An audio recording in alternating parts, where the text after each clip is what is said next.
Bienvenue sur Libre à toi, le podcast qui déclenche l'envie d'être soi-même, sans paillettes ni fausses promesses. Je suis Flo, coach en organisation bienveillante et intuitive depuis plus d'1 an. Je suis aussi passionnée par la connaissance de soi et le bien-être. Chaque semaine, je t'accompagne à mieux te connaître afin de créer ta propre liberté, seule ou accompagnée de mes invités. Je souhaite que tu puisses avoir toutes les clés en main pour réaliser tes rêves et vivre dans le plaisir et la sérénité au quotidien.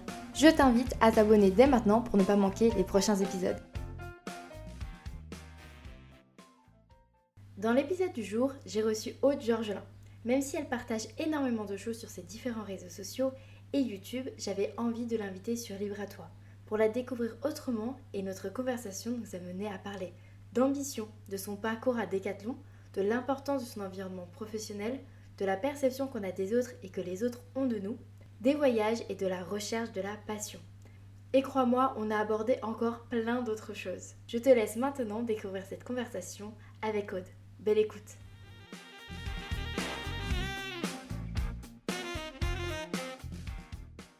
Hello Aude, je suis trop contente de te recevoir sur Libre à toi. C'est juste un grand plaisir parce que, pour dire les choses, aussi on dit les choses. Avec Aude, on échange par audio sur Instagram depuis peut-être 1 an. Ouais, je pense Un truc comme ça. 1 an, mais comme ça, vite fait, on se raconte un peu les news, par-ci, par-là. Ah, ça a bien fonctionné pour toi. Ah, c'est cool. Enfin, voilà. Et Aude a cette tendance, à quand elle t'envoie un audio, qu'elle est en forme, à se faire «Hello!» Et du coup, à chaque fois, ça me met de bonne humeur. Et on a envie de lui répondre. Donc voilà, ça, c'était la petite dédicace. Trop bien. Et donc, je suis trop contente de te recevoir sur ce podcast. J'espère que tu es contente d'être là. Ouais, mais carrément. Et du coup, pour rebondir tout de suite, je trouve ça ouf parce que je me souviens d'un des premiers vocals que je t'ai fait. J'étais dans la rue à Barcelone. Je sais pas si tu te souviens, je t'en ai fait beaucoup en plus dans la rue à cette époque-là, parce que du coup, je rentrais de chez moi du coworking et tout. On n'entendait rien, il y avait toujours des travaux. Et c'est vrai que là, ça vient juste de me revenir en tête. Il y a vraiment une fois, je suis restée devant chez moi, j'allais manger. Mais j'ai dû faire marcher en rond pendant 10 minutes, le temps de te faire justement des vocales, etc. Et ça vient juste de me revenir en tête, je trouve ça assez marrant. Ah, c'est fou le temps qu'on peut prendre juste pour échanger et en fait de créer de l'espace dans notre journée pour envoyer des audios, des messages. Et ça, c'est un truc que je me rends compte avec Instagram ou avec WhatsApp, mais comment on peut juste créer de l'espace en fait dans notre journée pour échanger. C'est hyper important, enfin, ça fait qu'on se sent moins seul et tout, c'est clair. Mais des fois, en fait, je me rends compte qu'une heure est passée, tout ce que j'ai fait, c'est envoyer des messages, répondre, écouter des audios. Et là, je me dis, ah ouais, quand même. Ok, mon téléphone, je vais le mettre de côté un petit peu et je vais avancer dans ma journée. Mais c'est fou le temps que ça peut prendre. Et comme tu dis, si t'as fait 10 fois le tour de chez toi, c'est que ça t'a pris du temps, quoi. Donc ouais, voilà, c'était la petite intro. Mais maintenant, je t'invite à te présenter comme tu as envie de te présenter. Ok, trop cool. Du coup, déjà, merci beaucoup pour l'accueil. C'est trop, trop cool. Ça fait longtemps qu'on en parle. J'ai beaucoup repoussé parce que j'avais beaucoup de choses à faire et j'avais envie de prendre le temps aussi. Pour moi, c'était important qu'on le fasse de la bonne manière. J'avais pas envie de le faire justement entre 2 appels, entre 2 projets. Donc, très contente d'être là. Donc, pour les personnes qui nous écoutent, donc moi, je suis Aude avec un H pour de vrai. C'est originaire du coup de Bretagne. J'ai passé toute ma vie à dire Aude avec un H, H-A-U-D-E, parce que j'ai eu des gens à me dire « Ah bon, il est où le H ?» Et bref, c'est toute ma petite histoire autour de ça qui, à chaque fois, est assez folle. Donc moi, j'ai travaillé pendant 8 ans pour Decathlon. Ça a été l'expérience de ma vie. Honnêtement, je suis complètement folle amoureuse de cette entreprise. Je suis partie de la bonne manière, tout simplement parce que c'était le bon moment pour moi de le faire. Et du coup, aujourd'hui, ça va faire 2 ans que je suis entrepreneuse, que j'ai du coup monté ma société. Et je fais essentiellement du coup du conseil en développement d'entreprise. Donc, je travaille sur plusieurs réseaux sociaux avec plein de différents types de profils. Je ne suis pas vraiment à la recherche d'un profil en particulier, mais plus justement d'une expérience. Donc, c'est très intéressant pour moi de me développer aussi avec différentes personnes, parce que je pars du principe que les gens que je lève se lèvent avec moi également. Donc, voilà un petit peu ce que je fais de mon quotidien. Donc, je suis beaucoup au téléphone concrètement. Ok, merci beaucoup. Et à part ta vie professionnelle, est-ce que tu pourrais nous en dire un peu plus sur toi? Une Bien sûr. anecdote ou quelque chose qui te représente bien? Ok, c'est marrant parce que ça, c'est très justement à la Décat. En fait, quand on devait se présenter, c'était qui je suis, de quel magasin je viens, quel est mon sport passion et quelle est ma passion à côté de tout ça. Donc, on va faire un peu ce format-là. Pour le côté un petit peu plus perso, donc moi, j'ai habité pendant 7 ans à l'étranger. Donc, j'ai vécu pendant 4 ans en Angleterre, 2 ans en Thaïlande et 1 an en Espagne. Essentiellement, grâce avec Decathlon, parce que j'ai été mutée justement d'endroit à endroit, de poste en poste, ce qui m'a permis d'avoir aussi comment dire? Une aventure complètement différente de alors quelqu'un de lambda, ça peut paraître un peu péjoratif, mais voilà, d'une personne assez classique, j'ai une histoire qui est assez particulière. Du fait d'avoir beaucoup vécu à l'étranger, du coup de parler aussi 2 langues, très bien. Je pense que ça c'est des choses qui jouent énormément.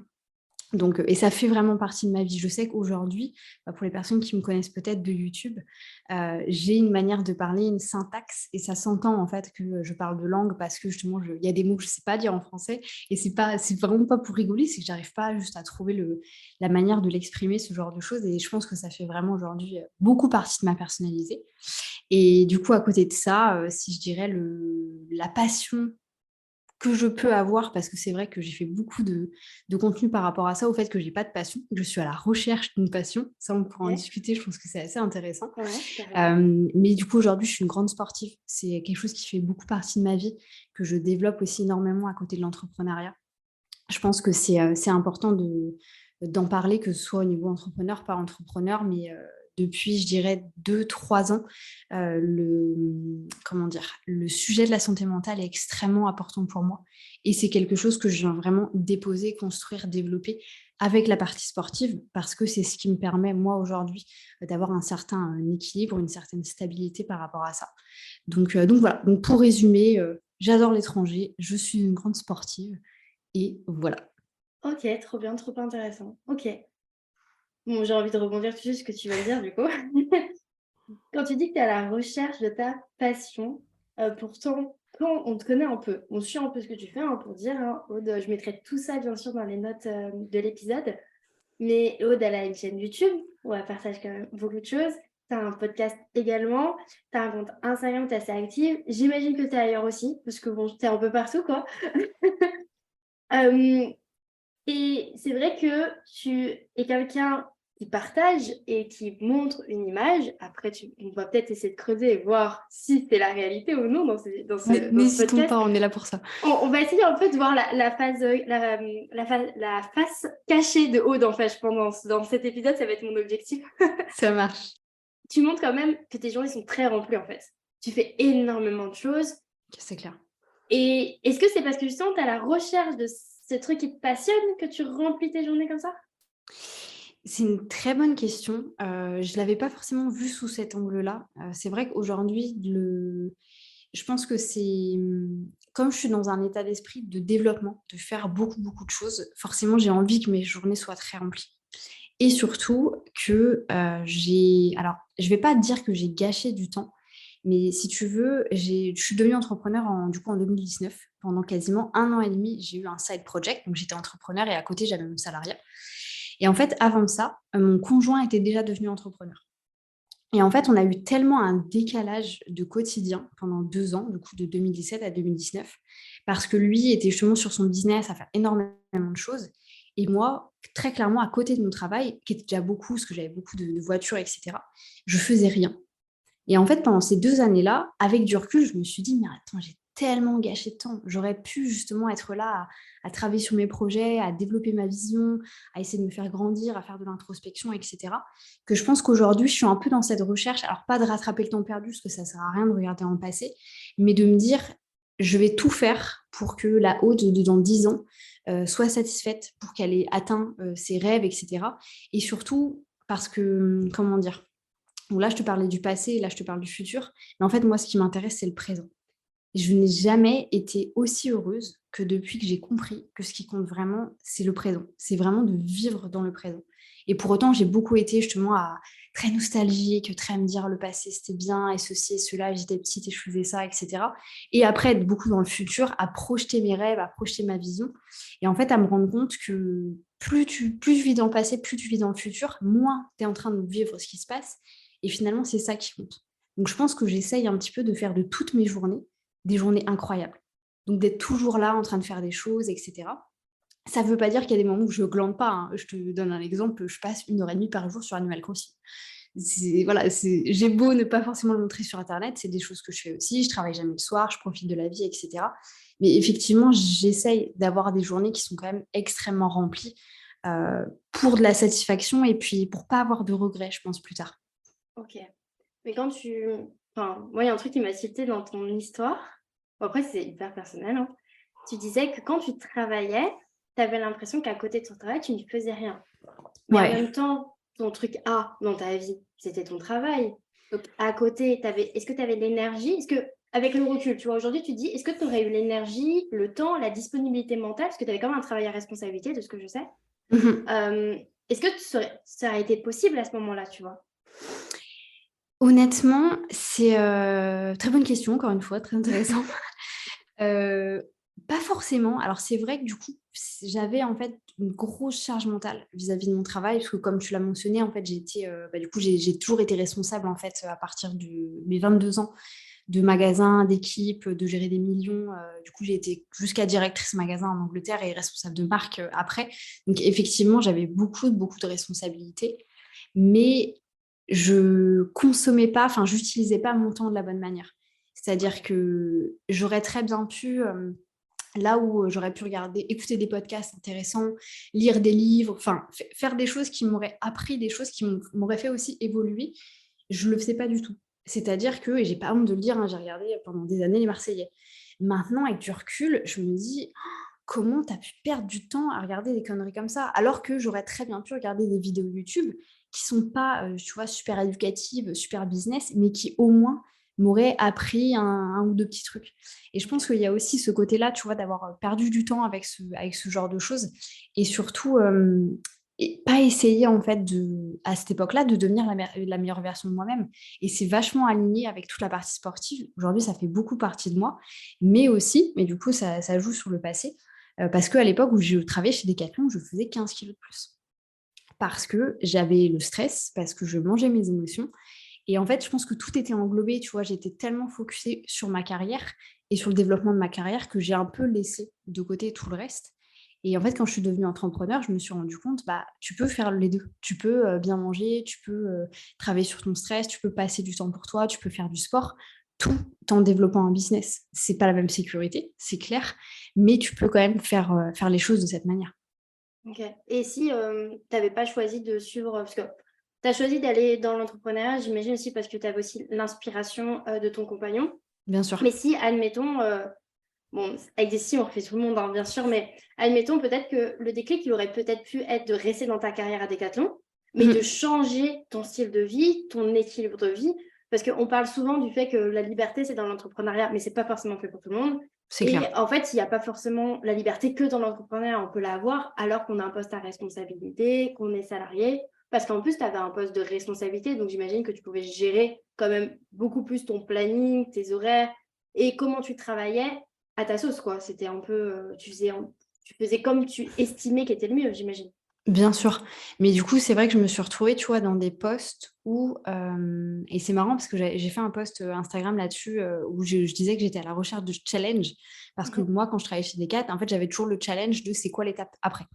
OK. Quand je suis devenue vendeuse, on m'a dit: «Tu peux devenir responsable». Quand je suis devenue responsable, on m'a dit: «Tu peux devenir directrice». Quand je suis devenue directrice, on m'a dit: «Tu peux partir à l'étranger et faire ça». Quand je suis partie à l'étranger, on m'a dit: «Tu peux aller au responsable d'achat, tu peux aller travailler dans les marques». Il y avait toujours, en fait, une carotte. Il y avait toujours un truc en plus Pour et te ce qui fait motiver? que Ça comment? te motivait ou juste Ouais, tu de disais: «Il ouf. fallait y aller»? Non, ça me motivait. Après, OK. je suis quelqu'un de très ambitieuse. OK. Très, très ambitieuse, très déterminée et très opportuniste. Parce OK. que je sais que quand on veut quelque chose dans la vie, on peut l'obtenir, pas forcément peu importe d'où on vient, parce que pour avoir rencontré des personnes, qui ne sont pas de France, parce que nous en France, on a beaucoup de chance avec beaucoup de choses, mais pour avoir rencontré franchement des gens qui ont commencé avec des vies très, très, très compliquées, si tu veux quelque chose et que ton environnement fait que tu peux y arriver, tu peux vraiment aller très, très loin et effectivement, ça me donnait envie et moi j'ai toujours su en fait que j'avais l'ambition de faire des grandes choses et du coup, pour rebondir, tu vois, sur la partie organisation, c'est que, bah, au final, quand j'étais directrice magasin, je travaillais tous les jours. Je travaillais tous les jours, j'étais à mon magasin de 8 heures jusqu'à 21 heures le soir, j'avais pas de vie. C'était hyper compliqué, mais je savais que je le faisais pour une raison spécifique. Parce que je savais que je voulais ensuite être mutée en Thaïlande. Sauf qu'arrivée en Thaïlande, je me suis retrouvée, avec une nouvelle culture, des nouvelles traditions et des nouvelles lois et en fait, ce à quoi je m'attendais pas, c'est que les magasins sont ouverts jusqu'à 22 heures Et du coup, par exemple, la première année, moi, j'étais responsable des stocks pour un magasin qui était physique et e-commerce. J'étais le dimanche soir, parfois à 22h dans le magasin. Et du coup, au final, je me suis retrouvée à avoir une vie complètement différente. Et par contre, la toute dernière année, c'est là que j'ai fait le choix, et parce qu'on me l'a proposé, de partir aux achats. Donc en fait, j'avais un poste, là pour le coup, vraiment dans un bureau en fait. Donc là, c'était beaucoup plus classique. C'était du 9h, 5h. Je travaillais plus les week-ends, j'avais pas du tout la même vie. Et c'est à ce moment-là, effectivement, que j'ai commencé à avoir une meilleure stabilité. Et ça aussi, on pourra en discuter. Mais aujourd'hui, moi, dans l'entrepreneuriat, je travaille de 10h à 18h. Je ne suis pas forcément là à la recherche de 4 heures par jour, 5 heures par jour ou 80 heures par semaine. J'ai des horaires qui sont très alignés en fait à ceux du salariat, mais parce que ça me plaît. Après, si du jour au lendemain, je décide, tu vois, de ne pas travailler un mercredi après-midi, c'est ma vie aussi, quoi. Je décide un petit peu ce que je veux autour de ça. C'est super intéressant ce que tu dis. Enfin, en fait, ça résonne aussi avec... moi aussi, j'ai un passé... enfin, je suis jeune, hein, mais j'étais aussi très opportuniste et je pense que je suis encore, sauf que je le vis de manière différente. Et aussi, pour moi, la carrière, c'était extrêmement important. Mais Ok. mon état d'esprit a totalement changé. Enfin, je le partageais dans le podcast aussi, mais vraiment, j'ai switché à un moment donné, en fait. J'ai switché, en fait, je me suis dit que ma vie personnelle, mais après, ça m'appartient, hein, ma vie personnelle je voulais que ma vie professionnelle soit au service de ma vie personnelle. Bien sûr. Alors que jusqu'à, du coup, je sais pas, mes 21 ans, je pense, je me disais l'inverse. Je me disais, en fait, que ma vie personnelle allait s'adapter à ma vie pro. Mhm. Et ça, et en fait, d'avoir changé cet état d'esprit, ça fait que je vois tout différemment, en fait. Tu vois, dans les Bien choix sûr. pro, dans l'entrepreneuriat, ou même si je me retrouve à retourner dans le salariat, je vois tout différemment et vraiment sous un autre regard. Et aussi, j'avais une conscience professionnelle et une envie de bien faire hyper toxique, en fait. Ouais, presque trop en fait. Ouais, en fait, trop. Trop. Et surtout, j'étais face à des personnes qui ne le considéraient pas, qui ne le valorisaient pas. Je pense que dans ton parcours, c'est trop bien, cool. Tu as été face à des personnes qui l'ont valorisé et qui t'ont permis, du coup, de gravir les échelons. Personnellement, j'ai payé cette chance. Je me suis plus retrouvée avec des patrons qui m'harcelaient moralement. Ça m'a permis aussi d'apprendre et de me rendre compte que tout le monde n'a pas la même valeur du travail. Bien sûr. Et tout le monde n'a pas les mêmes attentes et tout le monde ne voit pas les mêmes choses. Moi, il y a certaines choses que je vois et je me dis, ça, c'est du travail bien fait, quelqu'un qui va être... moi, j'étais en hôtel-restauration. Donc, c'est pas Ok. pareil que la vente exactement, mais il y a des codes qui sont similaires. Il y a des choses où je vais me dire, OK, ça, c'est super bien fait, c'est minutieux, il y a de la qualité et je vais le voir. Et puis, tu vas faire la même chose et ton supérieur ou quelqu'un ou un collègue ne verra pas ça. Il Bien verra sûr. le seul truc peut-être qui a été un peu moins bien fait ou mettra en avant quelque chose qui a été oublié. Tu vois, en fait, c'est justement avoir un regard qui est différent. Et en fait, Mhm. pendant des années, parce que j'ai commencé à travailler jeune, je me faisais plus envahir par ce regard-là extérieur que je posais du coup sur moi en me disant oui, du coup, il faut regarder là où ça va pas, regarder là où ça manque. Et donc, en fait, c'est de compenser tout le temps, alors que je faisais déjà très, très bien mon travail et que tout allait bien, quoi. Et ça, c'est un truc qui est hyper intéressant pour se dire que toi, malgré que tu as atteint finalement l'objectif final, quoi, au final, tu es arrivée directrice et tu es arrivée jusqu'aux achats. Donc, on peut dire que tu as gravi d'échelon, tu es arrivée à l'objectif final et que ton travail a été valorisé, que tu as quand même décidé d'aller faire autre chose et autrement pour avoir un rythme de vie qui te convenait plus. Et que moi, finalement, je suis partie parce que personne ne valorisait et que, en fait, c'était pas reconnu et que je me disais, je vais continuer à donner et à tout donner corps et âme pour rien et à m'épuiser et que ça servira absolument à rien. Et je suis plutôt partie, tu vois, dans cet état-là, tu vois. Et Mhm. du coup, c'est intéressant de voir que suivant les parcours et suivant les personnes aussi qu'on rencontre et l'entourage professionnel, tu peux avoir quelque chose de très différent. Et que même si on partait finalement peut-être avec les mêmes attentes de la vie professionnelle, puisque tout ce que tu me racontes, un peu comme moi, tu avais envie d'aller loin, grosses ambitions, tu n'avais pas envie de t'arrêter et tu as tout donné en fait pour continuer. Et du coup, ouais, je trouve ça intéressant. Il n'y a pas forcément de conclusion à ma réflexion, hein. C'est vraiment juste intéressant de voir en fait les parcours, comment ils peuvent être différents, suivant aussi, et c'est peut-être quelque chose qu'on remarque pas assez, les personnes en fait qui vont nous entourer dans ces moments-là. C'est ce que j'allais dire, ouais, professionnellement, l'environnement. tu vois, l'environnement. Et c'est des fois, on remet beaucoup sur toi, en fait. On se dit, c'est moi qui ai merdé, c'est moi qui n'ai pas fait les bons choix, qui n'ai pas pris les bonnes décisions, qui n'a pas été au bon endroit, qui n'a pas fait les bonnes choses au bon moment. En fait, peut-être pas. Hein. Enfin, ça a peut-être aussi un rapport où bah, tu étais dans la bonne boîte pour toi, tu n'étais pas dans la bonne boîte pour toi, quoi. Exactement. Et je pense que c'est hyper important de comprendre aussi ce sujet-là de la perception. Ouais, La perception des choses qui est complètement différente d'un regard à un autre. Quelque chose qui, comme tu disais, est un bon travail pour toi et fait à 100%, pour quelqu'un d'autre, vis-à-vis de sa perception, ne sera pas fait de la même manière.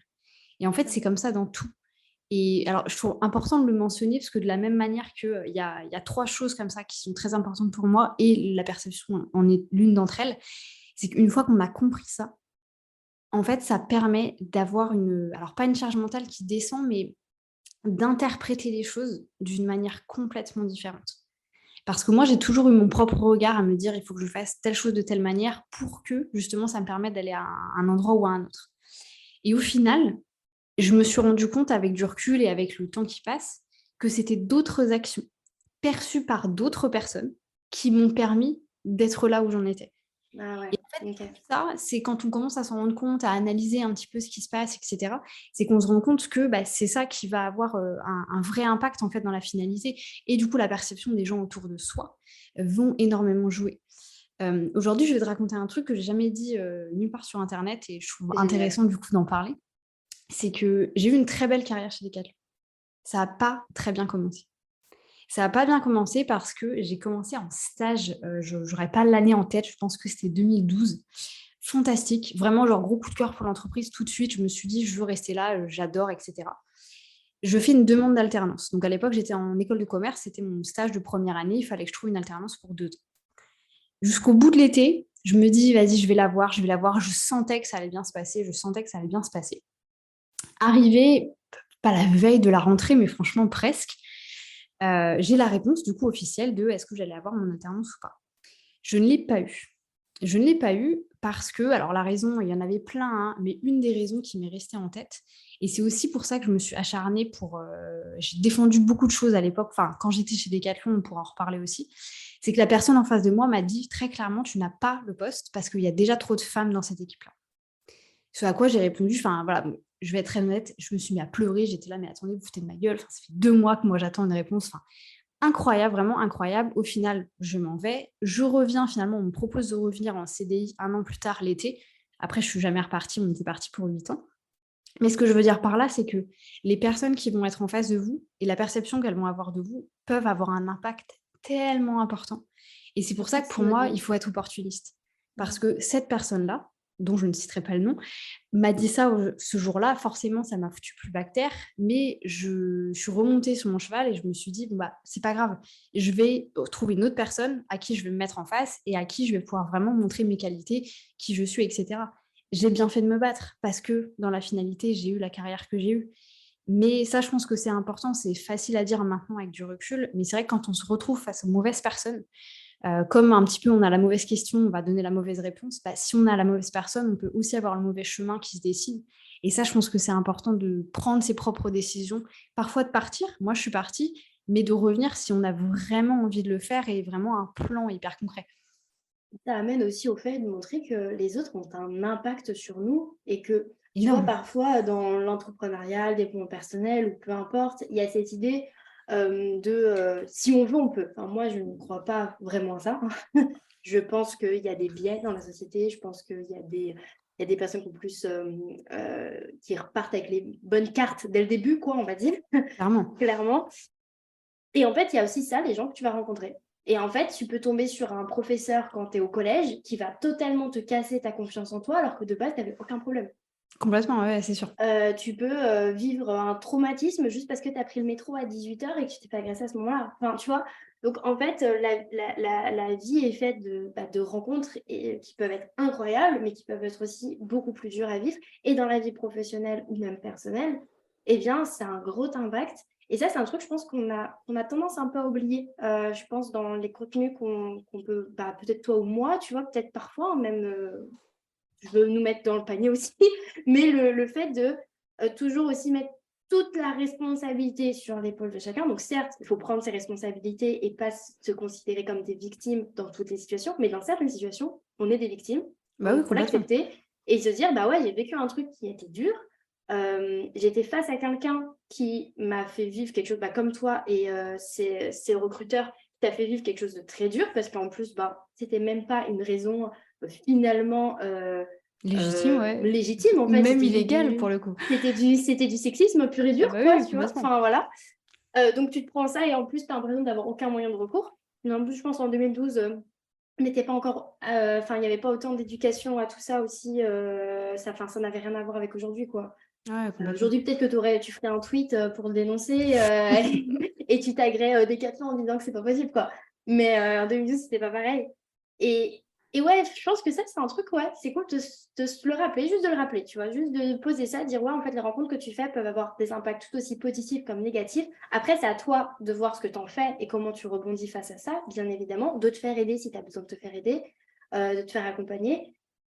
Mais ouais, je pense que, tu vois, moi, je me dis, si j'étais tombée sur plus de patrons et d'entreprises où ça se passait mieux, j'aurais pas quitté l'hôtellerie-restauration dans les mêmes conditions. C'est sûr et certain. Parce Bah que oui, oui, j'aimais bien ce sûr. métier. J'aimais ce Mhm. métier, j'aimais ça.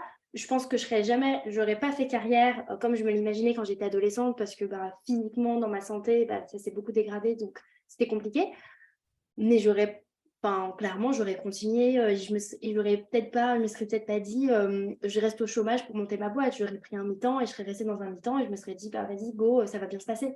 Là, Mhm. aujourd'hui, honnêtement, j'ai aucune confiance au fait que si demain je repostule dans une entreprise d'hôtel-restauration, ça va bien se passer. J'ai pas confiance en ça, en fait. Ouais, ouais, Tellement j'ai rencontré de personnes avec qui ça s'est mal passé. bien Et sûr. c'est mon point de vue, ma vie, mon histoire, parce que j'ai des amis qui sont encore dans ce métier et ça se passe très très bien pour elles. Donc c'est vraiment, comme tu dis, c'est l'interprétation de chacun et ce que chaque personne peut vivre. Complètement. Et c'est important de le prendre en compte. Et aussi de, bah, comme tu dis, hein, c'est de se rendre compte de l'environnement dans lequel on est, les personnes aussi qui sont autour de nous, et comment est-ce qu'on va évoluer. Parce que c'est vrai que moi, j'ai été choquée d'une certaine manière. Du coup, en ayant vécu à l'étranger, donc en Thaïlande, forcément avec les Thaïs, bon, bah, la différence de culture est incroyable. Mais aussi quand j'étais en Angleterre, du coup, il faut savoir qu'en Angleterre, en fait, il y a beaucoup, alors du moins à l'époque, moi j'ai vécu en Angleterre avant le Brexit, il y avait énormément, enfin tout mon staff en fait était espagnol, roumain, polonais, etc.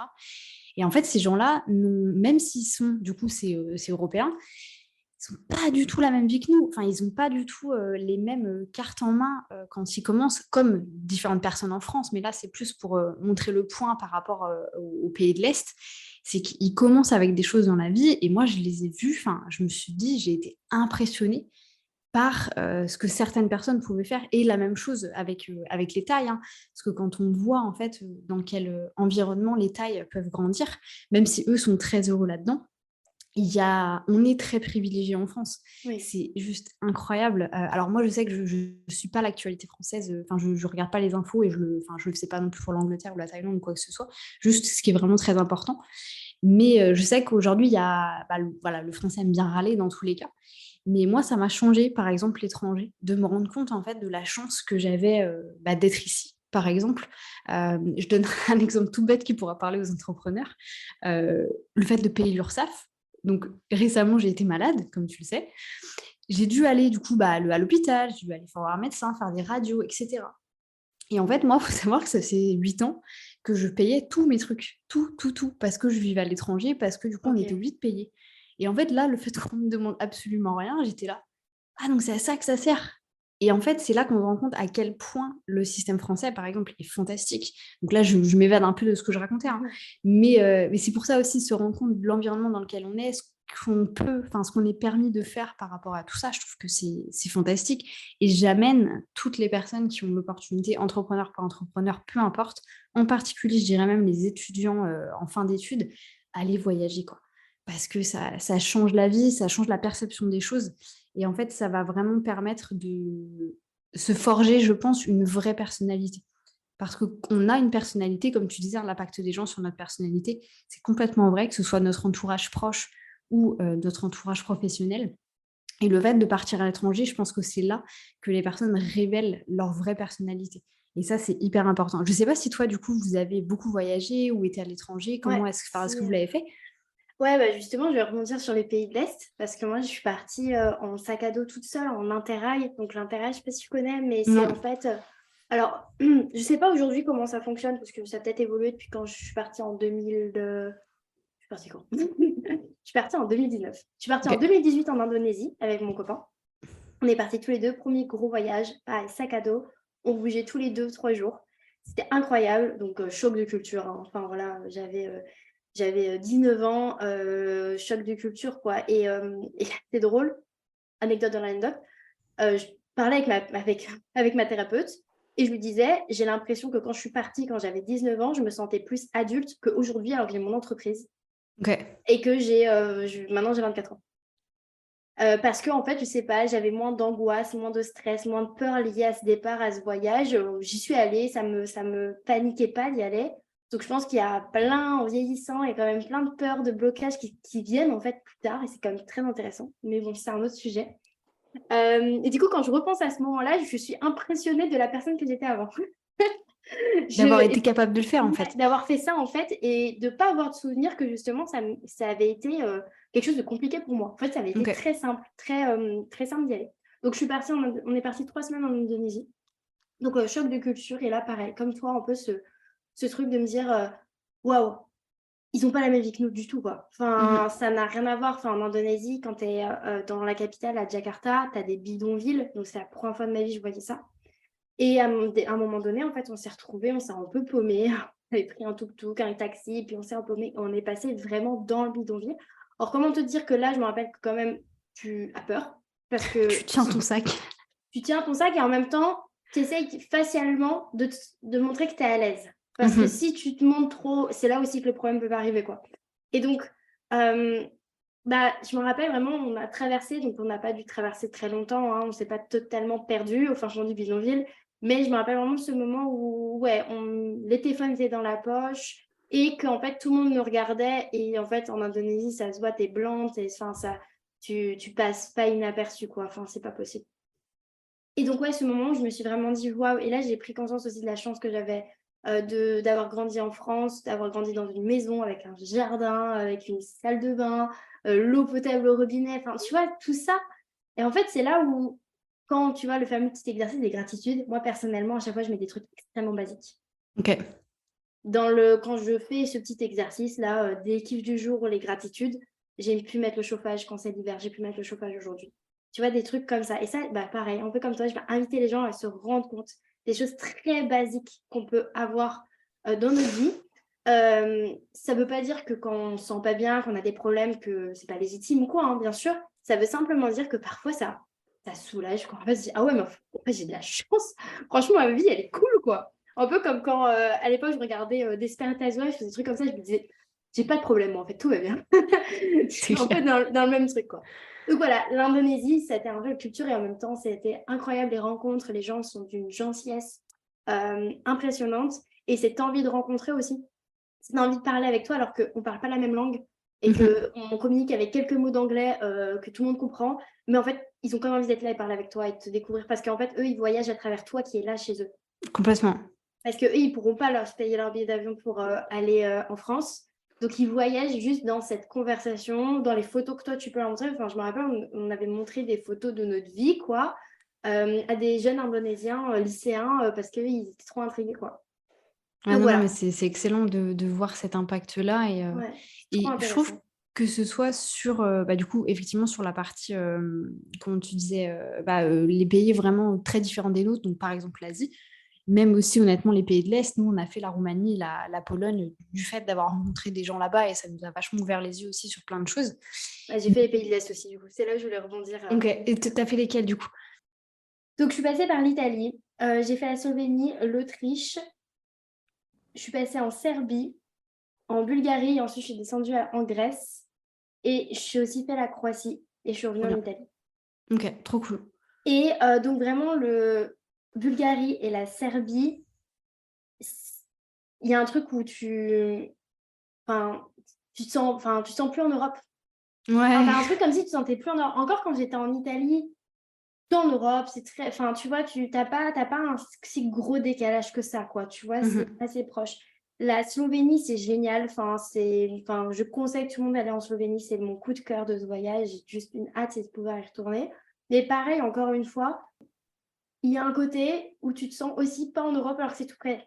Et en fait, c'est la chose toute bête, c'est que c'est l'ancienne Yougoslavie. Et tous ces pays, en fait, tu vois vraiment qu'ils ont été en pause pendant 20-30 ans. Ouais. En fait, tu as vraiment ce truc comme si on avait appuyé sur pause dans la frise chronologique pour eux.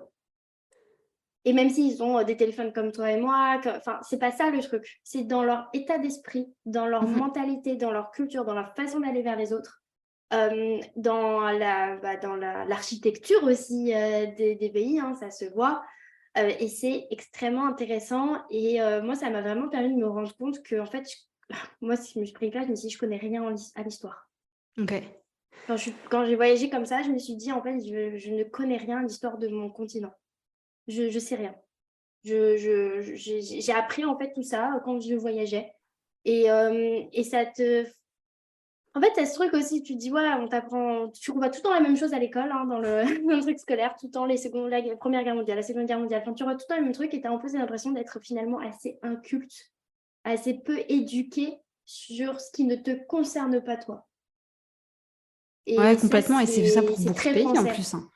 Ouais, C'est très américain aussi. et très américain aussi. Ah bah oui, ça c'est quelque chose. Ouais. Là, Et c'est donc, encore... moi, c'est ça un m'a autre pris cette sujet. claque-là, un peu historique, un peu et géographique, où tu vois, je me disais, ouais, mais c'est vrai, il y a ce pays qui est là aussi, et je pourrais aussi aller dans ce pays. Du coup, je suis allée dans des pays où personne m'aurait suivi, en fait, de base.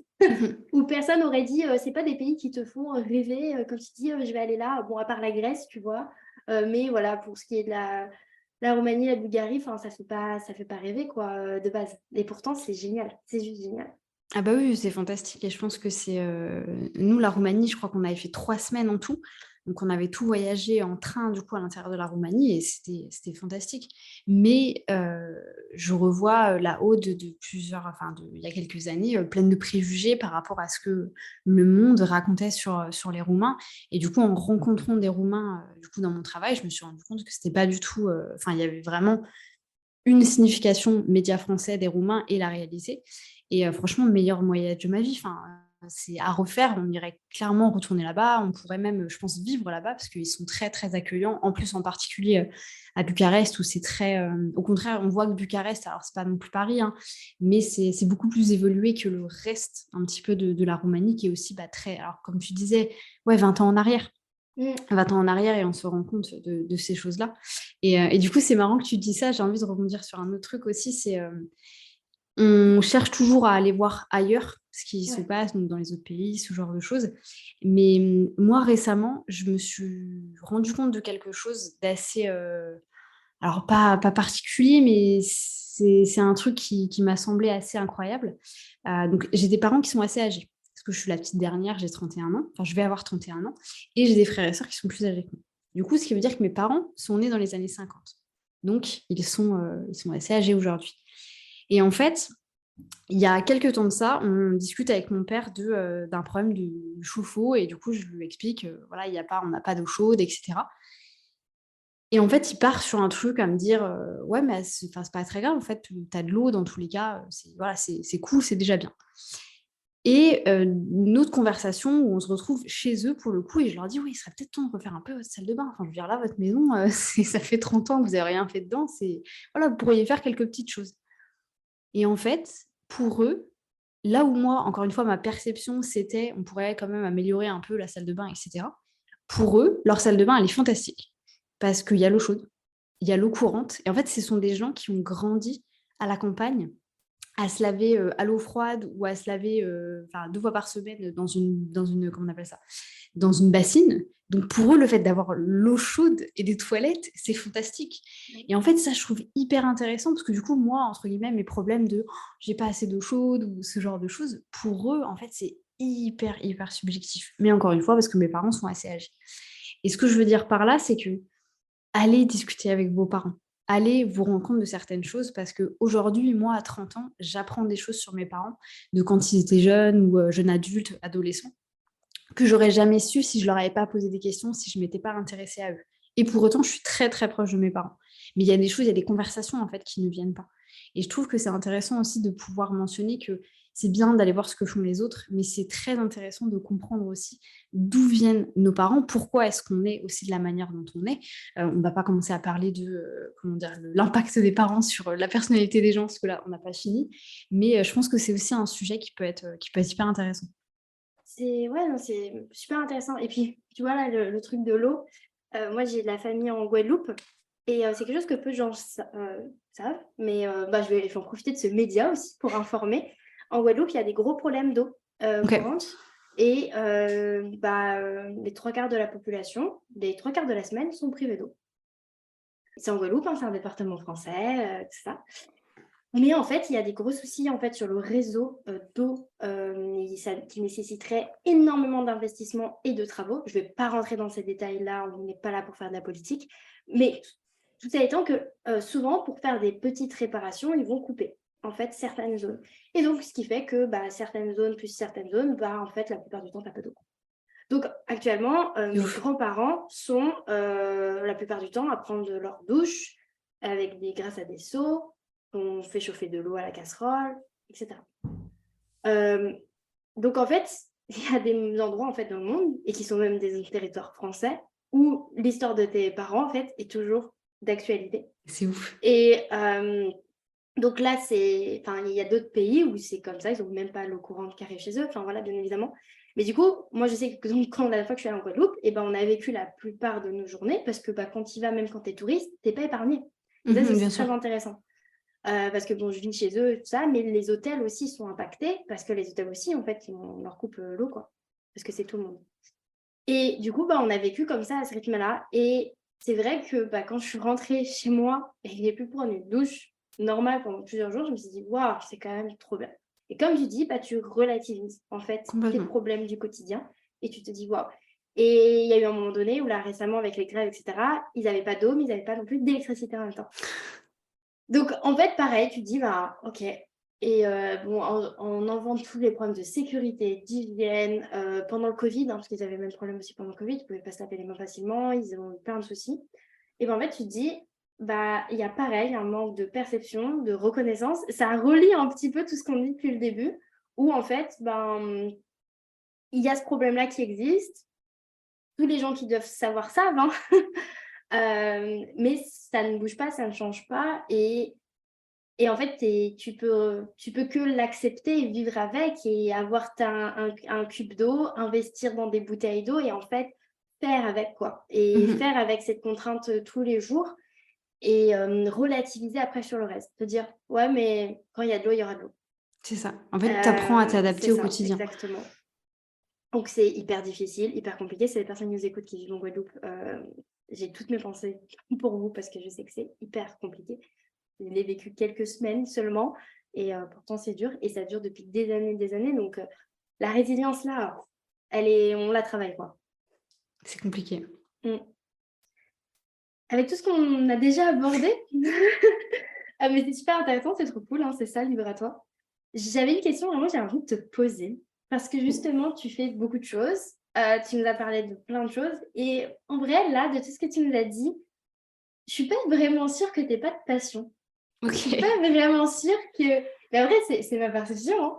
Mais je suis pas vraiment sûre que tu sois pas quelqu'un de passionné. Je pense que tu es passionné par plein de choses. Et peut-être que tu n'as pas trouvé la passion, mais que tu n'es peut-être pas... Mais tu es passionné, en fait. Parce que même quand tu parles de voyage, ou même de décathlon, même si tu ne travailles plus, ou... voilà, peu importe, je te sens... Tu es quelqu'un on sent passionné, en fait. Ouais, je vois ce que tu veux dire. Après, je pense qu'un truc qui me passionne, qui n'est pas du coup une passion à proprement parler, c'est l'humain, c'est les autres. J'adore échanger avec les gens. J'ai vite compris que, encore une fois, les gens pouvaient avoir un impact sur moi, mais que je pouvais aussi avoir un impact sur les gens. Et c'est une des raisons, tu vois, pour lesquelles, par exemple, j'ai lancé la chaîne YouTube, parce que pour moi, c'était hyper important d'avoir un impact le plus possible sur les personnes qui m'entouraient. Mais après, je ne considère pas ça comme une passion. Après, c'est vrai que je suis entourée, en fait, de deux spécimens assez particuliers. Je vais expliquer mes dires. Le premier, c'est mon conjoint qui, du coup, lui, multipassion. Pour le coup, je pense que c'était ça que tu essayais un petit peu Ouais. d'amener aussi. Lui, il est multipassion. C'est-à-dire que chez moi, j'ai de quoi faire de la peinture. J'ai une guitare, j'ai un piano, j'ai des trucs de boxe. En fait, voilà, il développe un peu ce côté-là. Donc, c'est tant mieux pour lui, j'ai envie de te dire, s'il se plaît dans ce genre de format-là. Moi, à contrario, j'ai toujours un peu ce truc de dire, je vais pas investir là-dedans parce que je sais que dans tous les cas, dans la finalité, ça ne sera jamais ma passion. Et pourquoi est-ce que je te dis ça? Et du coup, ça rebondit un petit peu, je sais pas exactement quand est-ce que ce podcast sortira, mais en tout cas, je crois que dans 3 semaines, j'ai un podcast qui sort sur la passion, justement, le fait d'être passionné. Où, dans ce podcast, en fait, je raconte l'histoire de mon papa qui, lui, est passionné depuis, donc il a eu 70 ans, donc ça fait 60 ans qu'il a la même passion. 60 ans où vraiment il est passionné, passionné, passionné. Et en fait, je pense que je l'ai tellement vu être passionné, donc il est passionné d'horlogerie. Je l'ai tellement vu être passionné d'horlogerie depuis que moi je suis née. Et j'ai compris il y a à peine 1 an qu'en fait il était passionné de ça depuis qu'il avait une dizaine d'années. Donc que ça a fait un clic dans ma tête. Je me suis dit, mais attends, ça fait 60 ans qu'il a la même passion, c'est juste incroyable. Et en fait, c'est à ce moment-là que je me suis dit, je suis dans le juste milieu. C'est-à-dire que je suis pas multipassion parce que je n'investis pas à droite à gauche. Et en même temps, j'ai pas cette passion, tu vois, où je me dis, voilà, pendant 60 ans, je vais avoir exactement la même passion. Et c'est marrant parce que j'en parle du coup dans le podcast où je pas les larmes aux yeux non plus, mais tu vois, j'explique que du coup, j'ai l'impression d'avoir raté quelque chose. Parce que Ok. quand je vois mon père avoir la même passion pour la même chose depuis tout petit et du coup investir son argent, son temps et vraiment la manière dont il va en parler, tu vois, parce que du coup tout le monde est un peu, pas passionné de ça, mais tout le monde a un peu des connaissances par rapport à l'horlogerie grâce à lui. Et je me dis, mais c'est incroyable et moi j'ai raté ce truc-là. Et du coup, je vois ce que tu veux dire par T'as rapport au vraiment côté humain. l'impression de manquer quelque chose parce que t'as pas Incroyable. une passion. C'est vraiment quelque chose qui Ah te... mais de fou. Et Ça après, te je pense que frustre. c'est vraiment lié à lui en fait, parce que Ah, oui, un peu cette idée de répéter un schéma que tu as vu depuis ouais, toute et en fait, petite. de récurrence, si tu veux, il est Ouais. trop heureux par rapport à ça. Tu vois, c'est vraiment son truc à lui, ça va être vraiment ses moments à lui hyper particuliers. Petite anecdote par rapport à ça. Quand je suis donc mon premier voyage à l'étranger, après, à part l'Angleterre, parce que j'y allais tous les ans avec mes parents, ça a été la Pologne. Et en fait, avant que je parte en Pologne, mon père me dit, donc je savais qu'il était fan d'horlogerie. Et il me dit, est-ce que tu peux me ramener une règle? Genre, si vous allez dans n'importe où, si tu trouves une petite règle à m'acheter, achète-moi une règle. Sur le coup, je me dis: «Mais c'est pas passionné de montre, je comprends pas tout là». Et il me dit: «Non, non, mais» et en fait, là, je me rends compte que mon père n'est pas en fait, il est passionné d'horlogerie, mais au-delà de ça, il est passionné de la mesure. Donc de tout ce Mm. qui va être donc il y a des balances partout chez moi, pour les aliments, ce genre de choses. Il a des collections de règles de pas possible. Il a des règles de quand il était tout petit, des règles de son père, du coup, qui dataient des années 30 et cetera. Et en fait, donc je me rends compte qu'en fait, il a cette passion-là aussi vraiment de la mesure. Et pour la petite anecdote, dans tous les pays dont on a visité, que ce soit moi et mon conjoint ou mon conjoint tout seul, ce qu'il en a fait aussi, on lui a toujours ramené une règle. Ouais. Donc, il a des règles de partout. Il a des règles de Thaïlande, de Roumanie, de Singapour, vraiment des règles de partout. Et en fait, c'est tellement une constante pour lui que moi, je trouve ça hyper intéressant. Et tu vois, c'est un truc dont je parle beaucoup, c'est tu sais, les constantes et les variables. Le fait que quand tu as plus tu as des constantes dans ta vie, plus dans tous les cas, tu auras à moitié moins de risques que ton bateau chavire. Et en fait, lui, c'était tellement une constante impressionnante. Après, il faut savoir aussi qu'il a vécu des choses pas faciles dans sa vie avec ses parents, ses frères et sœurs, etc., de par la période dans laquelle il a grandi. Et du coup, je trouve ça impressionnant parce que c'est quelqu'un qui a bataillé en fait jusqu'au bout parce que justement, il avait cette passion qu'il avait envie pas d'assouvir, mais de continuer en fait. Et moi, c'est pas un regret, mais je me dis avec du recul, j'espère que mes enfants seront passionnés par quelque chose et j'espère qu'un jour, j'aurai un truc où je me dis: «Voilà, ça fait 30 ans que je suis passionnée de la même chose». Mais je pense que comme tu disais, c'est un schéma un petit peu répétitif. Il aurait pas été comme ça, j'aurais pas forcément été comme ça non plus. En fait, j'avais une question à te poser qui était Dis-moi. prévue enfin, que j'ai prévue depuis ce matin. Et en fait, je la trouverais hyper pertinente là maintenant. Pour t'aider justement dans cette question. Dis-moi. Qu'est-ce qui est le plus important pour toi aujourd'hui dans ta vie? Quelles sont tes priorités dans ta vie? Honnêtement, la sérénité. Genre, vraiment, c'est quelque chose qui... j'ai vu, donc mes parents sont retraités maintenant, mais ont des métiers de cadre. J'ai vu mes parents stressés. J'ai vu mes frères et sœurs être stressés. J'ai vu tout mon entourage être stressé, à s'en rendre malade, vraiment malade. Et en fait, moi, j'ai toujours eu cet état d'esprit de me dire, je veux pas de ça. Et c'est pour ça aujourd'hui que je suis dans l'organisation, le développement d'entreprise, etc. Parce que le truc qui est le plus important pour moi, c'est de me dire, je suis sereine dans tout ce que je fais. Donc forcément, ça amène aussi le fait que bah, je sais que ce que je suis en train de faire, je sais que je suis en train de faire les bonnes choses. Donc forcément, je me sens bien parce que j'ai pas l'impression de rater ou pas quelque chose. Mais ouais, la sérénité, pour moi, c'est le truc le plus important. Je déteste en fait le stress, même si ça m'arrive. Mais je trouve que la vie est bien trop courte pour stresser, tu vois, sur des petits trucs. Et pour moi, la sérénité, c'est le plus important. Et je vais reformuler ma question pour essayer d'aller creuser un peu plus loin. Qu'est-ce qui est important pour toi au-delà d'un état d'esprit dans ta vie? En fait, si on peut, tu vois, bon, si là, demain, t'avais une pièce vide, et on te dit, dans cette pièce vide, tu vas y rester 1 an. Qu'est-ce Ok. que tu y mettrais? Mais tu ne veux pas y mettre plus de 5 choses, par exemple. Ça peut être des personnes, des endroits ou des choses, des activités, bien sûr. Mais voilà, qu'est-ce que tu mettrais dans cette pièce vide? Qu'est-ce qui est vraiment important pour toi dans ta vie? Hum, alors, je dirais, bon, forcément mon conjoint, parce que même après 12 ans de relation, on se marre comme des cons. Donc, je pense que ça aussi, tu vois, par exemple, c'est un truc qui est très important pour moi. C'est de rigoler, c'est vraiment de vivre une vie. Alors, pas forcément pleine dans le sens où on n'est pas toujours en train de faire énormément de choses, etc. Mais de vivre un petit peu cette vie, encore une fois, bah, sereine et pleine d'humour avec lui. Ça, je pense que c'est un truc qui est très, très important pour moi. La deuxième chose, je dirais, c'est une question difficile, hein. C'est tout ce qui va être aussi de... Je déteste m'ennuyer. Quand j'étais petite, j'étais quelqu'un qui, tu vois, j'allais voir ma mère, je disais: «Maman, je m'ennuie». Elle me disait: «Tu as bien de la chance». Parce que moi aussi, j'aimerais bien m'ennuyer. Et en fait, aujourd'hui, je me rends compte que je déteste ça. Je n'ai pas envie, du coup, de m'ennuyer. J'ai toujours envie d'être en train de faire quelque chose. Après, ça peut être des choses un petit peu plus simples. Et je pense quelque chose dont j'ai besoin aussi au quotidien, et ça se voit ici, donc ça se verra pas pour vous, mais ça se voit pour toi, c'est la lecture. C'est d'avoir toujours quelque chose, en fait, à consommer. Toujours de pouvoir être en train de consommer, un petit peu plusieurs choses, au quotidien. Et après, bah, honnêtement, j'ai pas besoin de plus que ça. En fait, je suis de la team petit plaisir de la vie. Alors oui, si tu veux, du coup, il me faut du café et des pains au chocolat. Mais en fait, je suis pas du tout, je recherche pas un idéal de vie ou un extrême de vie ou avoir aussi plein de choses dans ma vie. Je pense que je suis peut-être un petit peu trop cadrée justement sur la partie, petit plaisir de la vie, ce qui fait aussi, du coup, que je suis hyper sereine, je pense, au quotidien. Mais ouais, je le vois plus comme ça. Donc j'ai pas forcément de réponse, complète à Non, ta mais question. c'est trop bien, j'aime bien, moi je trouve ça cool. Enfin, de toute façon, c'est des questions qui sont hyper compliquées et en plus, ce qui est intéressant, c'est avec ce genre de questions, enfin, en tout cas, moi je trouve ça hyper intéressant, c'est de dire aujourd'hui, je t'ai posé la question, tu m'as répondu ça. Est-ce que dans 5 ans, je vais poser la même question, tu me répondrais la même chose? Et là, c'est Exactement. là tu peux te voir si dans ta vie, justement, t'as pas déjà cette constante dont tu parlais par rapport à Mmh. ton père. Ouais, c'est sûr. Et toi, du coup, qu'est-ce que tu mettrais dans cette pièce? Alors, Si tu as déjà posé moi, la je question, c'est que tu y as déteste, réfléchi. bien sûr, eh bien, pas du tout, absolument pas. Je suis venue en mode un peu séance de coaching, je crois, là.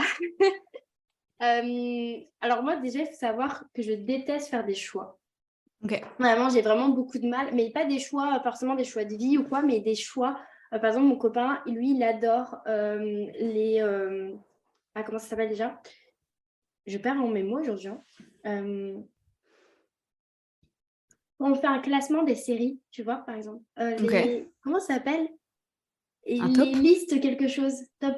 Ah, je sais plus.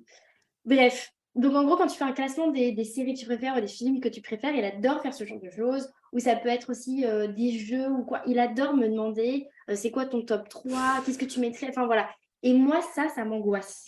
OK. Vraiment, ça me crée de l'anxiété, du stress de devoir faire des choix comme ça. Et en fait, de devoir classifier les choses que j'aime et de OK. devoir dire que telle ou telle chose est mieux que l'autre. OK. Et ça, j'ai beaucoup de mal avec ça. Mais bon, il faut que je me prête au jeu. En soi, alors si je suis un peu comme le mécanisme dont tu as parlé, moi, une des choses qui est plus importante dans ma vie, alors toi, c'est la sérénité. Moi, c'est hyper important aussi pour moi, la sérénité. Mais un truc que je me suis bien rendu compte ces dernières années, c'est le confort. Donc, ça va Ok. pas avec aussi une idée de sérénité. Mais c'est au-delà, c'est vraiment le confort physique, de me sentir confortable, tu vois, d'être bien assise, tu vois, de me sentir bien quand je m'assois.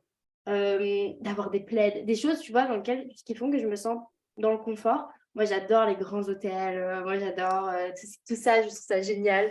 Je pourrais vivre la moitié de l'année à l'hôtel. Ça me dérangerait absolument pas. J'adorerais ce confort de me lever le matin, d'avoir mon petit déjeuner prêt, pas avoir à cuisiner. Enfin, moi, j'adorerais cette vie. Je l'adorerais. Franchement, c'est très taureau. J'assume totalement. Mais, mais vraiment, c'est quelque chose. Ça me plairait, quoi. Voilà. Peut-être j'en aurais marre, mais ça me plairait. Donc, le confort. Donc, dans ma pièce, il faudrait que ce soit confortable. Ok.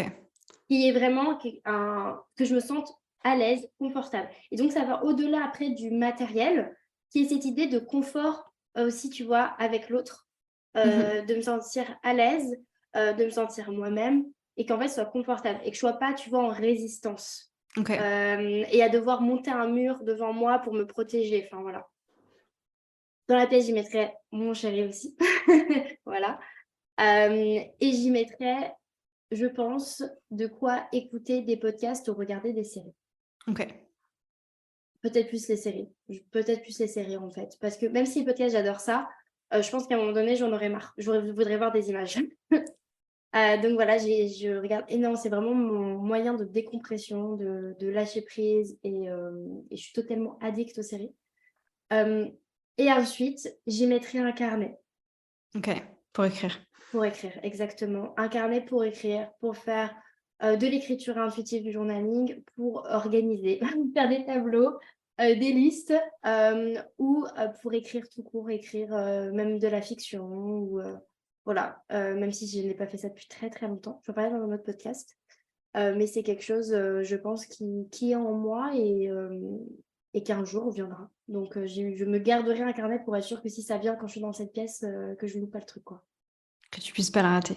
Voilà, exactement, que je le rate pas. Je rate pas ce moment.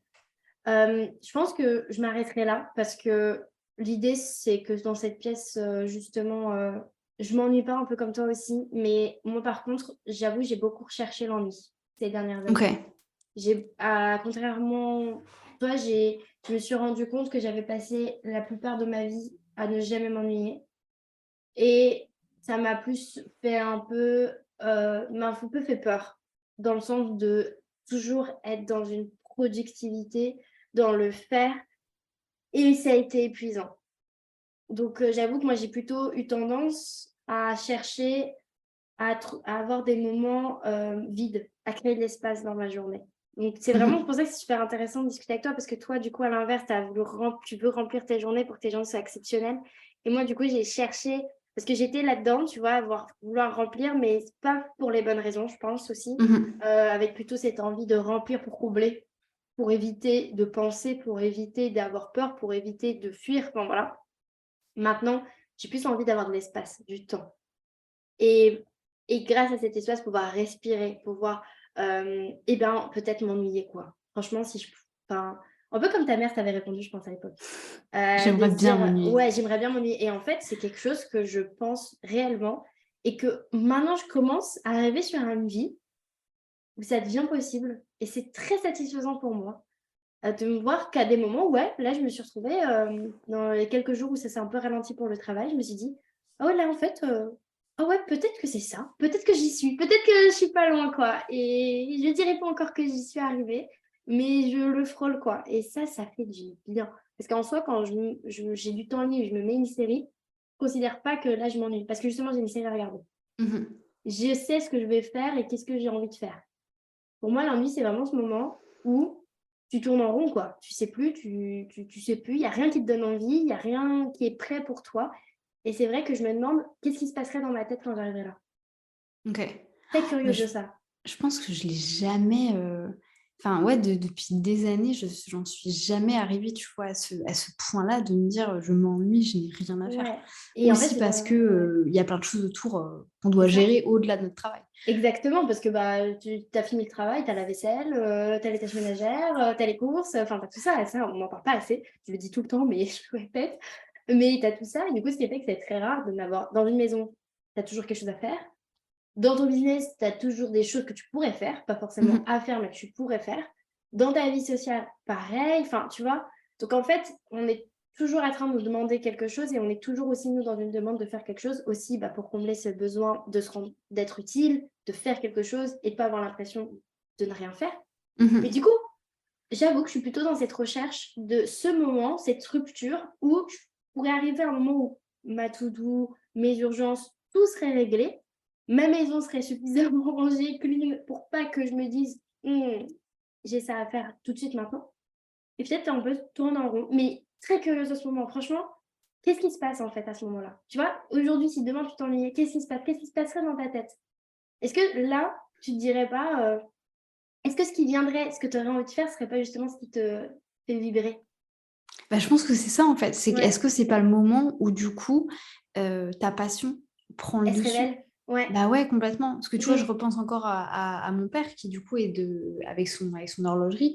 Donc pour recontextualiser, si tu veux, il a, je sais pas moi, il y a 5 000 montres chez moi, il les ouvre, il les démonte, il joue avec les mécanismes et tout. Et du coup, c'est son moment de temps off. En fait, c'est Ouais. vraiment ça qu'il fait. Donc aujourd'hui, il est retraité, donc il le fait un peu plus. Mais à l'époque, c'était vraiment son moment à lui. Donc est-ce que c'est pas aussi laisser de la place pour ce genre de choses, pour développer? Après, je pense aussi dans cette quête un peu que moi j'ai par rapport à la passion, c'est il y a une contrainte, enfin, il n'y a pas forcément une contrainte, mais une valeur de temps qui est à prendre en compte. C'est que être passionné par quelque chose, ça prend du temps, Ouais. ça prend énormément de temps. Et en fait, quand on a certains types d'objectifs, je pense que enfin, là, même si moi, je suis en recherche d'une passion, entre guillemets, c'est un peu bizarre à dire comme ça, mais je sais que je sais foncièrement que je ne vais pas la trouver, tu vois, dans les 5 prochaines années, parce que j'ai pas le temps non plus de la trouver, parce que je prends pas le temps de le faire, mais parce que, alors, c'est pas que je prends pas le temps de le faire, mais c'est aussi, je sais que c'est pas ma priorité parce que je suis hyper sereine au quotidien. Comme tu disais, enfin, toi, tu as envie d'atteindre ce moment et comment tu vas vivre en fait ce moment-là, d'avoir atteint un petit peu ton goal qui est de potentiellement t'ennuyer. C'est pas Moi, la quête de ma vie, hein, mais oui, ça fait bien partie des. entendu. Je T'aimerais bien voir ce que recontextualise ça quand fait, même. quoi. Voilà. Bien entendu. Mais je sais que moi, aujourd'hui, et je crois que j'en parlais dans une vidéo, je crois que c'était pour une page de vente, je sais plus quoi. C'était un truc de storytelling où j'expliquais qu'aujourd'hui, une des choses qui faisait que je me sentais vraiment complète, c'est qu'en fait, je sais que ce que je suis en train de faire aujourd'hui va m'amener vers là où j'ai envie d'aller plus tard. Donc, j'ai vraiment en fait cette sensation d'être en train, tu vois, de finir un petit peu mon château de sable, de faire mon puzzle et de savoir que tout ce que je suis en train de faire va avoir en fait un impact énorme sur le long terme. Et même si c'est des petites choses, hein, tu vois, c'est des trucs du quotidien, mais je sais que sur le long terme, ça va être fantastique. Et j'ai pas envie de tourner ça sur le culte, il faut avoir une vie fantastique, il faut avoir une vie incroyable. Mais moi, c'est ce que je recherche. Après, avoir une vie incroyable, pour moi, c'est me lever sans réveil, c'est manger un pain au chocolat le matin parce que je peux me le permettre, c'est aller faire ma séance de sport, c'est boire mon petit café. En fait, c'est les petits trucs de la vie, c'est ce que je te disais, moi, c'est ce que j'apprécie le plus dans mon quotidien. C'est pas forcément les grosses expériences incroyables, Je comprends. quand bien même, j'ai beaucoup voyagé, donc forcément, je... Mais tu vois, même en ayant beaucoup voyagé, on a toujours été à la recherche d'une boulangerie pour notre pain au chocolat du dimanche matin. Parce que c'était tellement ancré pour nous, ce petit plaisir-là, qu'on soit en Angleterre, en Thaïlande, à Barcelone, peu importe, on a toujours ce petit truc-là. Donc je pense que c'est des choses aussi qui altèrent un petit peu notre personnalité et qui font qu'on est plus ou moins à la recherche d'un goal, en fait, en particulier, quoi. Je comprends. Et c'est intéressant ce que tu dis parce qu'il y a quelque chose qu'on partage beaucoup avec ma sœur Céline, c'est le fait d'arrêter d'être à la recherche d'un objectif, tu vois, surtout dans la vie d'entrepreneur ou même dans la vie salariale, d'un moment de ta vie où tout va s'aligner, où tout sera incroyable, tu vois, et de vivre en Ça fait ta n'arrivera vie, jamais. exactement, de vivre en fait ta vie de rêve maintenant. Et ça Exactement. passe parce que tu dis ce petit plaisir.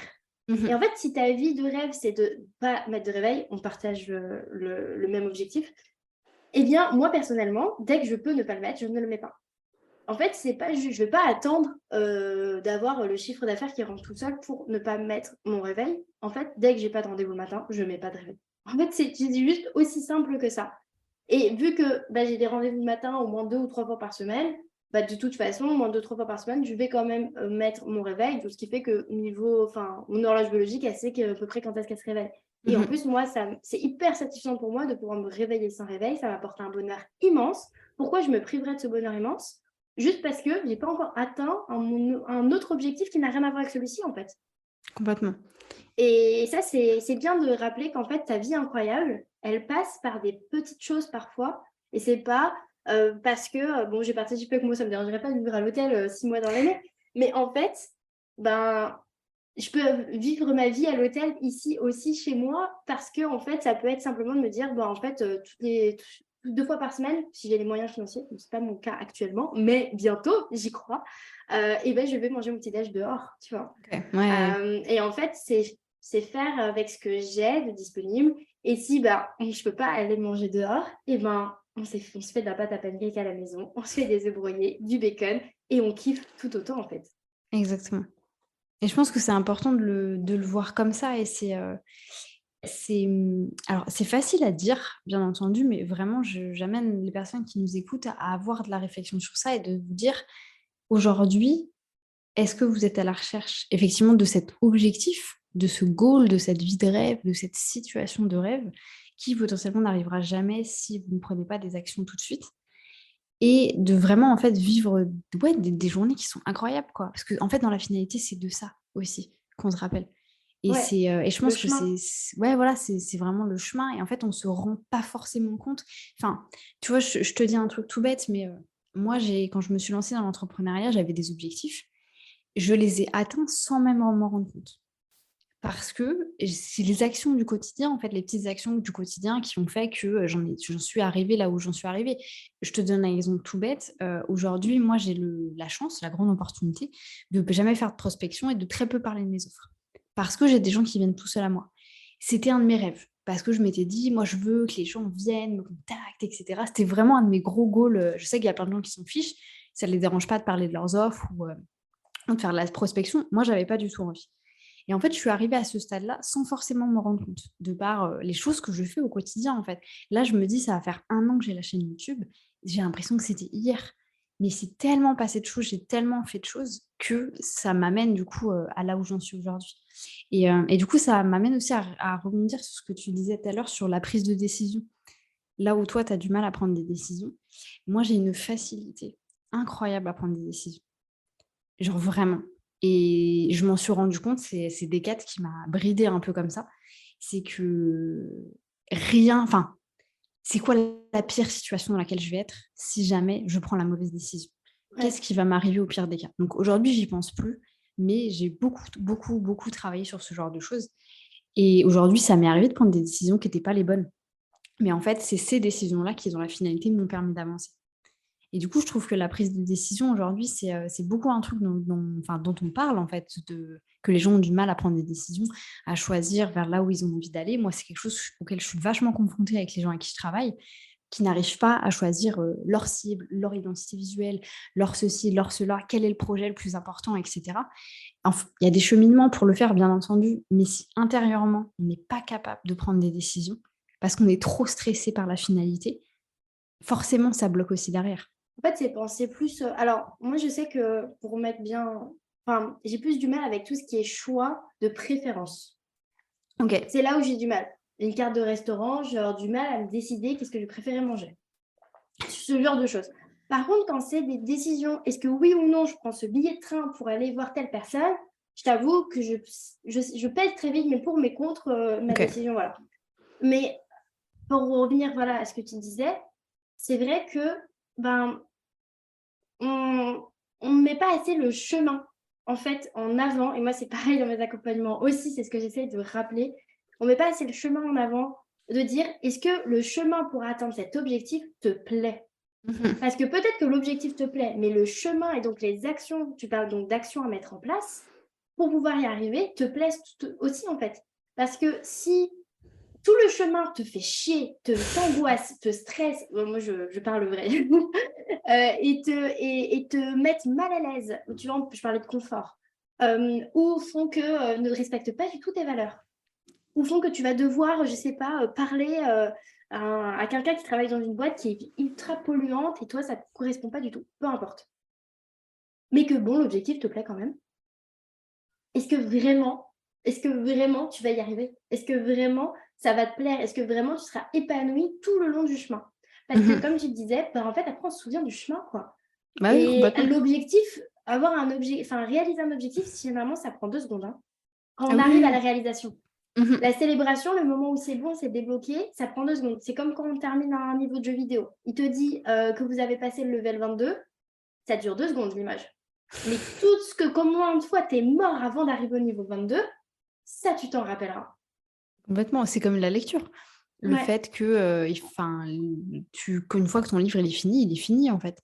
Et c'est du coup, forcément, il faut créer une étape suivante ou, avoir un autre livre. Et en fait, ce qui est intéressant, c'est ce qu'il y a tout autour. C'est vraiment enfin, du coup, c'est la journée en anglais, je sais c'est non, du coup, c'est destination et ouais, ça doit être chemin ou la quête, je pense, qui est intéressante et c'est ça qu'il faut arriver à vivre aussi, pleinement, en fait, au quotidien. ouais. Non, mais complètement et c'est tellement important et en fait, c'est comme ça aussi, je pense qu'on reste pas forcément dans les regrets, mais dans le passé, tu vois? À toujours être dans le passé, ce genre de choses, parce que ça aide pas et moi, j'ai été comme ça, mais pendant des années et des années à me dire que, la vie, c'était mieux avant ou à regretter, tu vois? «Tiens, j'aurais dû faire ça quand j'étais jeune» et en fait, aujourd'hui, j'ai aucun regret, du moins sur tu vois, sur les 8 dernières années. Je me dis pas genre: «Putain, j'aurais voulu faire ça, putain, j'aurais voulu faire ci», parce que en fait, à chaque fois, j'ai pris la décision qui a fait que, j'ai réussi à vivre ces journées, ces semaines, ces mois, ces années incroyables, en fait. Avec du recul, maintenant, je m'en rends compte. Ouais et c'est pour ça, la force aussi des bilans, de l'organisation, bienveillante, le fait la rétrospective, ça aide en fait à prendre conscience de tout ça. De Complètement. de se dire, «Oui, en fait, j'ai vécu ça, j'ai pris cette décision à ce moment-là, ça m'a mené à tel chemin. J'ai kiffé, j'ai pas kiffé, OK. Maintenant, aujourd'hui, par rapport à tout ce que j'ai appris d'avant, comment je fais, en fait?» Donc ouais. Eh bien, ça fait déjà un bon moment qu'on enregistre. Je pense que c'est hyper riche. On est sorti du cadre que Complètement, j'avais mais proposé, c'était mais c'était c'était c'était le très but. bien. Moi, j'ai vraiment adoré. C'est vraiment le but, c'est trop cool. Hem, j'ai quand même envie, juste de te demander si aujourd'hui, bah, par rapport à tout ce qu'on a partagé, cette fameuse recherche de la passion et aussi, à quelque chose qui quand même te passionne, j'ai envie de dire ça avec des grands guillemets, mais qui est l'organisation. Tout ce que tu as pu mettre en place justement dans ta vie pour être la plus sereine possible, est-ce que ça te rend épanouie, heureuse? Comment tu te sens par rapport à ça? À ces grands mots-là? Ouais, complètement. Honnêtement, j'ai jamais eu autant la sensation d'être là où je devais être. Genre vraiment, tu vois cette sensation de te dire: «Je suis avec la personne avec qui je dois être, Ouais, je prends les bonnes décisions pour mon futur». Je suis en train de vivre ce que je devrais être en train de vivre. C'est fantastique. C'est vraiment et ce sentiment en fait, épanouissement, se sentir arrêtable, c'est juste incroyable et je sais qu'il y a plein de gens, tu vois, qui me disent: «Oh, «Mais tu as des journées de malade, mais tu dois être fatigué, comment tu arrives à faire du sport?» Enfin, il y a plein de choses autour de ça et en fait, c'est là que c'est très intéressant de comprendre comment est-ce que le cerveau fonctionne aussi et comment est-ce que, bah, du coup, moi, j'arrive à plus ou moins créer de l'énergie autour de ça parce que je sais que c'est un peu comme de la drogue, en fait. Parce que quand ouais. tu te rends compte que tu es en train de vivre le moment présent et d'être exactement là où tu dois être, ça peut rendre très addictif. Et du coup, forcément, aujourd'hui, c'est ce que je recherche un petit peu tous les jours avec la fameuse to-do list et d'atteindre ce que je suis en train de faire, et cetera.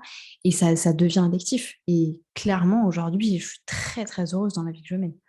C'est trop cool, c'est trop bien. Merci beaucoup. Alors, simplement juste pour rebondir sur ce que tu disais par rapport au fait, bah, que tu travailles énormément, je pense que c'est aussi important enfin, moi, par exemple, à l'inverse, j'ai des journées qui sont beaucoup plus light que les tiennes et je Mmh. suis aussi très épanouie de ça.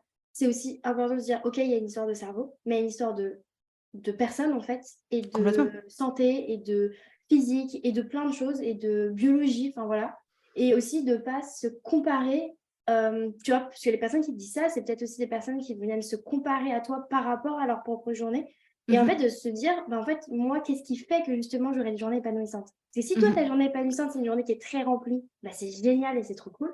Mais peut-être que pour quelqu'un d'autre, une journée épanouissante, c'est une journée où elle a commencé à travailler à 10 heures, elle se fait une grosse pause l'après-midi, et puis ensuite, elle serait remise à bosser un petit peu dans la soirée, ou sinon, toute sa soirée est dédiée à ses enfants, par exemple, si tu as Complètement. des enfants, par exemple. Si tu Ça, n'as pas ça d'enfants, c'est dépend de juste la une soirée. fille. Voilà, ça dépend de plein de choses en fait. Et donc ça, c'est aussi, je pense, important encore de se le redire, de se dire, voilà, enfin, encore, tu vois, toutes les deux, on n'a pas du tout la même façon de fonctionner et de travailler. Et pourtant, on est toutes les deux dans l'organisation. On connaît toutes les deux les bases, on va dire, pour avoir une organisation qui fonctionne, quoi. Et on n'a pas du tout la même. Et en fait, c'est ça qui est hyper... De base, c'était là-dessus que je voulais qu'on parte sur cet épisode. Et on n'est pas du tout Ok. parti là-dessus. On Mais c'est pourra tout en faire un aussi... Mais deuxième si tu veux. exactement. Alors, si vous avez envie qu'on partage justement sur ça, et va vous demander, on fera un deuxième épisode si tu Carrément. as envie. Carrément, Mais carrément. du coup, c'est trop intéressant en fait de conclure là-dessus, je trouve, finalement. À l'inverse, que ça soit pas notre porte d'entrée, mais plutôt la porte de sortie, de montrer que ben, il y a plein de choses qui influencent notre vie. On a parlé de toutes les choses qui peuvent l'influencer. Et on s'influence aussi soi-même, en fait, par rapport à ce qu'on veut et ce qui fait qu'on se sent bien. Mhm. Complètement. Mais il y aurait tellement de choses, tu vois, à dire sur ce genre de choses, à dire sur Ouais, l'épanouissement, sur l'organisation, sur tous ces trucs-là. Et je pense effectivement, il faut en parler. Et je pense que ça pourrait être un super autre épisode de podcast. D'ailleurs, à l'occasion, si tu veux, on pourra le faire sur mon podcast à moi. carrément. Ça serait vraiment ces relations, tu vois, par rapport à ce qu'on disait, la perception, qui est très, très importante, je trouve, que ce soit au niveau de l'organisation ou au niveau du quotidien, en fait, de ce que tu peux vivre, de ton environnement, etc. La perception que je trouve très intéressant. Le deuxième sujet aussi que j'aime beaucoup et qui est vachement en lien et qui, pour moi, est en lien vraiment avec l'organisation et le développement, c'est le lâcher prise. En fait, Ouais. de te réaliser que les actions que tu vas potentiellement faire aujourd'hui vont avoir un chemin ou un autre et que, en fait, tu n'as pas le contrôle sur ça. Et moi, Mhm. le lâcher prise, c'est quelque chose qui m'a permis d'être très organisée. D'être très, Ouais. très organisée parce qu'il n'y a pas cette fonction de il faut que je vois les 10 000 étapes qu'il va y avoir après la prise de décision que j'ai aujourd'hui. Non, il y a une prise de décision, il y en aura une autre demain. Et de vraiment voir cette partie-là. Et le dernier, dont on n'a pas parlé aujourd'hui, je pensais qu'on en parlerait un petit peu pour t'avouer, c'est toute la partie émotionnelle. Moi, je sais Ouais, carrément, que c'est quelque carrément. chose qui me touche Ouais. aussi beaucoup, les émotions, enfin, nos propres émotions, mais aussi les émotions des autres. Et Ouais. tu vois, ça, j'avais fait un épisode de podcast où j'en parlais un petit peu, le fait que j'ai eu une illumination il y a 2 ans de ça, je pense, où je me suis rendu compte que j'avais aucun contrôle sur les émotions des autres. Oui. Mais genre vraiment, j'ai eu une illumination. C'est-à-dire que Ok. quand j'avais quelqu'un en face de moi de mauvaise humeur, pas content, je pensais obligatoirement que c'était de ma faute. J'allais Ah, ok. toujours remettre en question le est-ce que j'ai fait quelque chose de mal, que j'ai dit quelque chose de Mm. mal, etc. Et en fait, avec du recul, je me suis rendu compte, mais ça n'a aucun impact. Enfin, c'est pas de ma faute, c'est pas parce que j'ai fait quelque chose ou quoi que ce soit. Et en fait, ces 3 piliers-là, donc lâcher prise, la perception et les émotions face aux autres, m'ont vraiment permis aussi, du coup, de prendre vachement de recul, de vivre beaucoup plus l'instant présent et surtout de vivre pour moi. Parce que même si on vit avec les autres, avec du coup, toi, ton conjoint et moi, le mien, dans la finalité, ce qui m'importe le plus, ça reste mon bonheur à moi. Si on a du bonheur à deux, c'est tant mieux, mais je ne ferai jamais passer le sien avant le mien. Tu vois ce que je veux dire? Et je pense que ça, c'est aussi extrêmement important à prendre. C'est très égoïste à dire, hein, j'en ai bien Ah conscience, ouais. mais c'est très important aussi à mettre en avant. Ouais, je pense que c'est important dans le couple, c'est important dans les relations amicales, dans les relations familiales, c'est important dans plein de choses. Et oui, franchement, on aurait de quoi faire 5-6 épisodes ensemble, je pense, c'est clair. Euh, Enfin, vraiment, c'est parti dans des sens où je pensais pas du tout, mais j'en suis trop contente. Ça Et marche. c'était trop cool. Enfin, moi, ça m'a fait réfléchir sur des choses. Ça m'a appris à te connaître différemment. Et ça, j'en Et, suis. et juste pour ça, je pense que tu es Ouais. celle qui va le mieux me connaître. Parce que tout ce Ah que j'ai ouais. dit là, je ne l'ai jamais forcément dit, tu vois, nulle part sur Internet. Et pourtant, je partage beaucoup Ouais. ma vie. Ah bah, j'ai réussi mon pari, c'était vraiment ce que je voulais. Du coup, je suis trop contente. Trop bien. Objectif atteint. Voilà comment ça se passe quand on croit en quelque chose. On part avec un petit plan d'action quand même, des petites questions, une C'est petite ça. idée. Oui, on y croit fort aussi, surtout. Donc vraiment, je suis trop contente. Merci à toi d'avoir partagé tout ça. Mais c'est pas vraiment terminé parce que je vais te proposer de parler peut-être de ton actualité. Et ensuite, la question signature du podcast, bien évidemment. Ok, ça marche. Du coup, par rapport à mon actualité, honnêtement, beaucoup de créations. Je suis en train de. Il y a pas mal de projets qui vont se lancer. Là, c'est vraiment cet été pour moi, c'est assez particulier parce qu'on est vraiment sur la fin de création de formation. En fait, pour réexpliquer un petit peu, je fais beaucoup de consultations, de conseils, mais je suis aussi créatrice de formation. Donc, je fais de la formation à côté. Et c'est vrai que je me suis lancé un peu un objectif pour 2023 qui est de mettre tout ce que j'ai dans la tête dans des formations. Parce que comme ça va vraiment me permettre de valider en fait un objectif qui est très très gros et qui pour moi va me faire gagner beaucoup de temps, va aussi me permettre de me faire connaître sur les différentes expertises que j'ai. Donc là, c'est un petit peu l'actualité sur laquelle je suis. Donc il y aura 2 nouveaux produits qui sortiront au mois de septembre sur du coup le développement d'entreprise et sur la partie du coup YouTube. Donc ça, c'est les choses les plus importantes. Et puis voilà, au niveau de l'actualité, n'hésitez pas à me rejoindre sur YouTube. C'est là où je fais le plus de contenu. Je partage un petit peu de tout, que ce soit des conseils organisation, du Notion, des choses un petit peu plus lifestyle, organisation, tout ce genre de choses. Donc voilà pour les actus particulières. Et merci beaucoup. La question signature du podcast, c'est quelle est ta liberté? Quelle est ma liberté? De pouvoir faire ce que je veux. Donc vraiment, le terme, en fait, liberté, pour moi, il est hyper important. Et d'ailleurs, ça, on n'en a pas discuté, mais une des raisons pour lesquelles je me suis lancée dans l'entrepreneuriat, c'est parce que à l'époque, je vivais en Thaïlande pendant le Covid. Et en fait, j'ai été bloquée là-bas pendant 2 ans. Et j'avais les sous, si tu veux, pour faire Bangkok, France, mais j'avais pas le temps. Et pour moi, la notion du temps, le fait de pouvoir choisir où est-ce que j'investissais mon temps était très importante. Donc pour moi, la liberté, c'est vraiment l'investissement en fait du temps que je puisse le mettre où j'ai envie de le mettre. Merci beaucoup d'avoir Trop bien. participé à cet épisode. Merci beaucoup. Merci à toi.